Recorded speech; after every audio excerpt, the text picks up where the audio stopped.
안녕하세요 여러분, 국민은행 기업분석 7편 시작해보도록 하겠습니다. 자, 오늘은 국민은행 관련돼서 또 WM에 관련된 얘기를 좀 해볼 건데요. WM이 떤 은행인지 간에 지금 새로운 먹거리로 계속적으로 대두될 수밖에 없는 그러한 환경적인 부분이 있으니까요, WM에 대해서도 여러분들이 좀 관심을 가져보셨으면 좋겠습니다.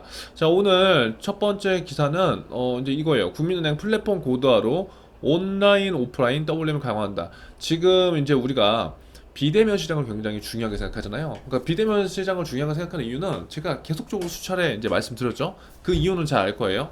자, 그런데 자산 관리 부분에서 여러분 한번 생각을 해보는 거예요. 우리가 자산 관리, 우리가 자산을 관리 받는다는 이제 느낌을 받으려면, 물론 비대면 시장 온라인으로 AI들이 모든 걸 막 다 해줘. 이 핸드폰 하나로. 그러면 물론 좋겠지만 이게 솔직히 상담 받는 맛이 조금 안 날 수도 있어요. 여러분들 직접 해보신 분들은 아시겠지만, 왜 우리가 맞춤형 서비스 이제 이러한 느낌은 뭔가 나한테만 좀 프라이빗하게 뭔가 다가와주고 이러한 상담도 좀 나의 초점을 맞춰주면 좋은데, AI라는 기술은 물론 좋지만 약간 어떤 통계 자료에 나온 대로 그 수치를 반영해서 모든 것들을 정형화된 툴로만 적용된다는 거죠. 그런데 어떠한 사람들은 꼭 그것만이 정답이 아니라고 생각할 수도 있고, 조금 더 프라이빗하게 느껴지지 않을 수도 있다는 그러한 장점과 단점이 같이 존재하는 면이 있어요. 자, 그래서 KB 국민은행은 온라인과 오프라인 양쪽에서 지금 자산관리 WN 사업을 강화하고 있다는 거예요. 그래서 우리가 지금 알아둬야 될 거는, 은행들이 비대면 사업을 지금 집중한다고 해서 대면 시장이 죽는 게 아니에요, 여러분. 그러니까 포지션을 바꾸는 건 맞는 건데, 대면 시장, 즉 오프라인 시장도 살아야 돼요. 그래서 같이 양방향으로 성과를 같이 내야 되는 이러한 측면으로 여러분들이 이해를 해주면 좋을 것 같다. 자, 기존 영업점 시스템을 강화하기 위해 투자하는 한편, 그러니까 우리가 알고 있는 거랑 좀 다르잖아요. 여러분들은 채용을 계속 줄이고 이제 은행원이 안 뽑을 것 같은데 이거 어떻게 불안해? 라고 하지만 기존 영업점 시스템을 강화한다는 거예요. 하지만 산업의 패러다임과 방향성들이 바뀌어지기 때문에, 변화되기 때문에 기존에 하던 플로우로는 손익에 대한 위험들이 굉장히 크다. 그래서 좀 더 효율적인 지점 운영, 영업 시스템을 만들기 위해서 지금 이렇게 하고 있는 거다라고 이해를 해주면 되고, 기존의 영업점 시스템을 강화하기 위해서도 하지만 모바일 자산관리 서비스를 위해서 모바일 뱅킹 개편에도 힘을 쏟는다라고 우리가 생각을 해주면 될 것 같아요. 자, 7일 국민은행은 14억 4,900만 원 규모의 WM 통합자산관리 플랫폼 고도화를 위해서 사업자 선정을 한대요. 지금 이게 2021년 5월 10일이니까 지금은 저도 이거에 대해서 추이를 안 챙겨봤지만 어떻게 되는지 한번 찾아보세요. 그리고 관련 내용 댓글로 한번 남겨주시고요.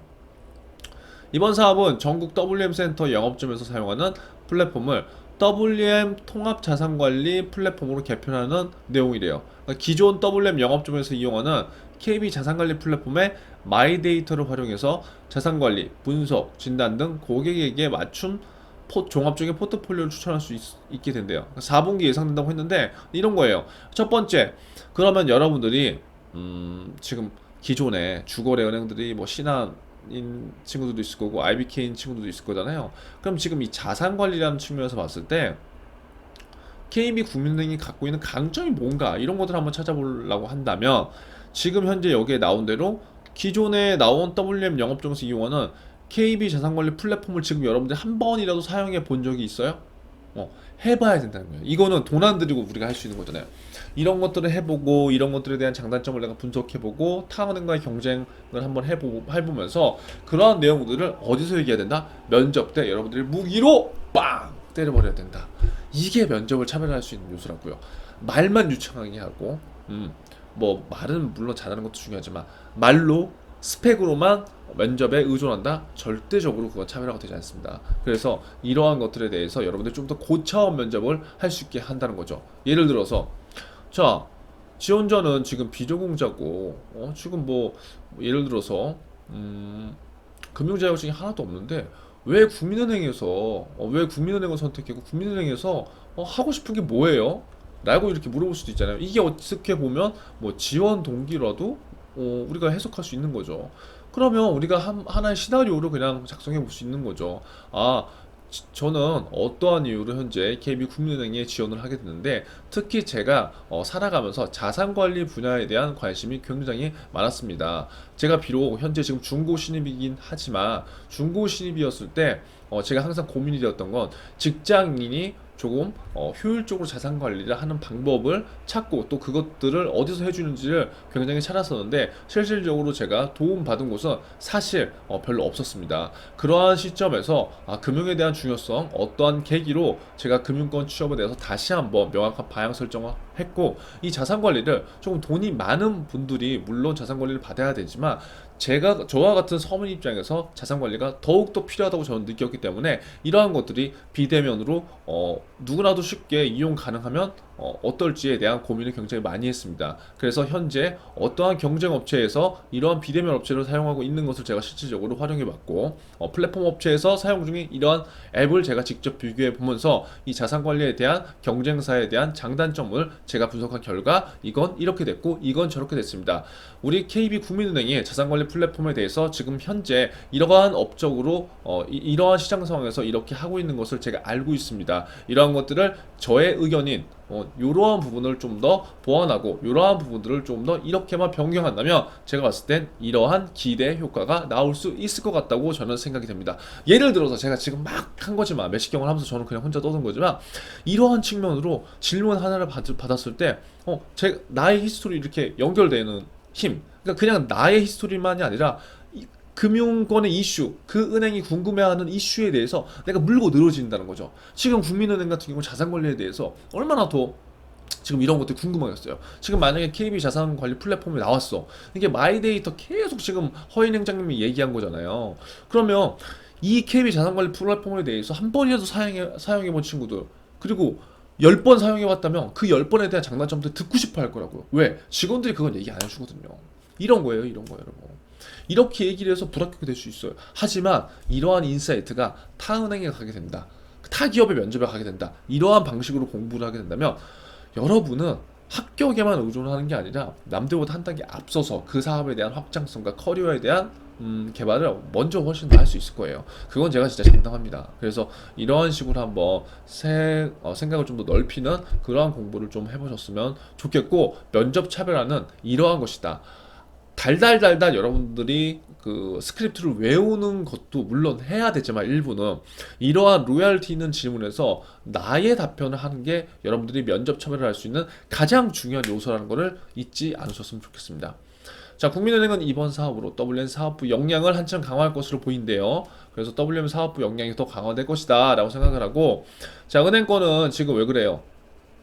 지금 사모펀드 사태 등으로 수수료 수익이 지금 계속 안 났어요. 피의자 수익이 안 났다고요. 반면 사모펀드 무풍지대로 비교로 타격이 덜했던 국민은행 WM 사업부 역량 강화를 추진했다. 그러니까 지금 우리은행도 그렇고 하나은행도 그렇고 지금 사모펀드 때문에 머리가 아프잖아요. 그쵸? 근데 KB국민은행은 그런 게 없었다고요. 그게 또 KB국민은행의 강점이 될 수 있는 거죠.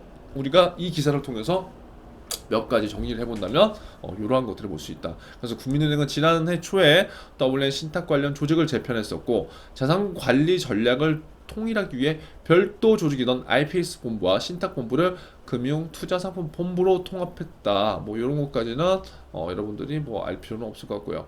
올해 초에는 자산관리 전략과 자산관리 포트폴리오 플랫폼 간 연계를 강화하기 위해서, 그러니까 연계를 지금 했다는 거예요. 또 그 국민은행은요, WM 투자 전략부를 WM 고객 그룹으로 이관했고, 국민은행은 복합점포가 많거든요. 여기 지금 나오죠. 복합점포도 74곳까지 늘렸대요. 지금 KB 복합점포도 여러분들 뭐 한 군데 두 군데 가보는 게 아니라 갈라면 10군데 가보는 거예요. 그리고 나서 신한은행의 금융센터와 PWM과 뭐가 다른지, 신한은행 PWM은 약간 들어가기 애매한 지점들이 있으니까 뭐 금융센터라도 방문해도 되고요. 그래서 국민은행만의 강점을 좀 더 찾고, 어차피 리딩뱅크라면 제가 봤을 때 신한은행과의 비교를 한번 더 해보는 것도 나쁘지 않다. 그러면 양쪽 은행을 여러분들이 다 같이 갖고 갈 수 있는 거예요. 왜? 서로의 장단점들을 알고 있으니까. 그러한 것들을 면접에서 빵 녹이면은 여러분들의 강력한 무기가 될 겁니다. 국민은행 관계자는 향후 스타뱅킹을 핵심으로, 스타뱅킹 안 써본 사람도 써보시라고요. 가장 20대가 많이 쓰는 게 솔이잖아요. 지금 신한은행 솔하고 한번 비교 한번 해보세요. 비대면 WM 상품을 공급하되 KB 마이머니 리브 등 다른 채널까지 확장할 가능성도 고려하고 있대요. 그래서 국민은행 지금 현재 뭘 한다? 온라인과 오프라인으로 더블 랩을 강화하기 위한 방법들을 많이 찾고 있다. 이 부분 기억해 두시고요. 오늘 이 부분 꼭 학습해 주시길 바라겠습니다. 오늘도 여러분 행복하세요. 안녕.